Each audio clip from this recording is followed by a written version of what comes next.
Сәлеметсіздер ме, құрметті студенттер. Мен Жанболатова Сайора Анебияқызы қазақ тілі және әдебиеті пәндерінің мұғалімі боламын. Сіздерді Евразия технологиялық колледжінде басталып жатқан жаңа оқу жылымен құттықтаймыз. Осы оқу жылы сіздерге биік белестерге, жаңа жетістіктерге жетелеуші жыл болсын деп тілейміз. Бүгінгі біздің сабағымыздың тақырыбы қоғамдық құндылықтар, орфографиялық норма және сөйлеу тілі.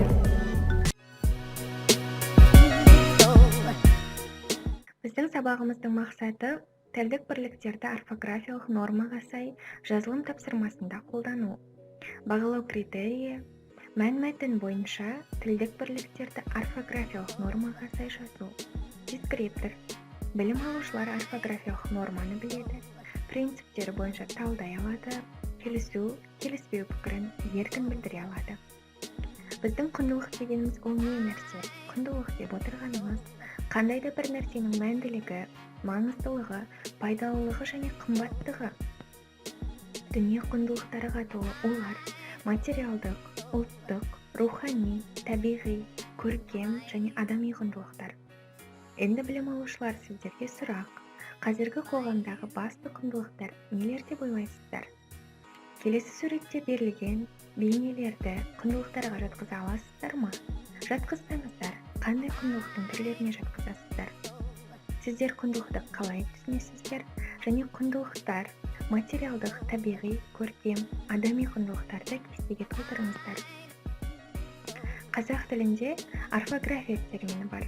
Орфография ол дұрыс жазу нормасын белгілейді.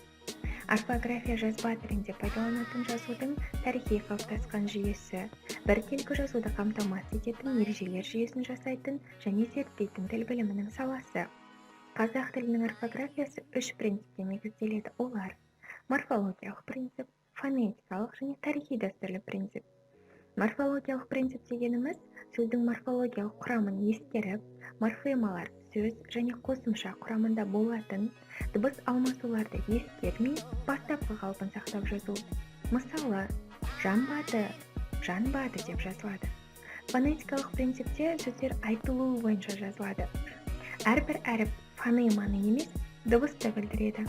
Мысалы, кітап, кітабым түрінде жазылып, фонетикалық транскрипцияға жуықтайды.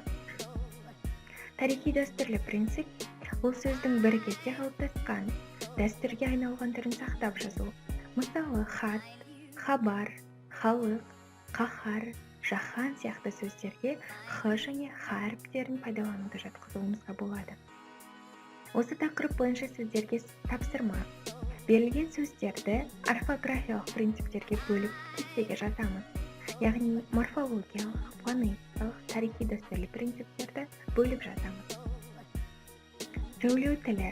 Сөйлеу тілі көбінесе таныс ортада, бейресми жағдайда емін-еркін әңгімелесуде қолданылады.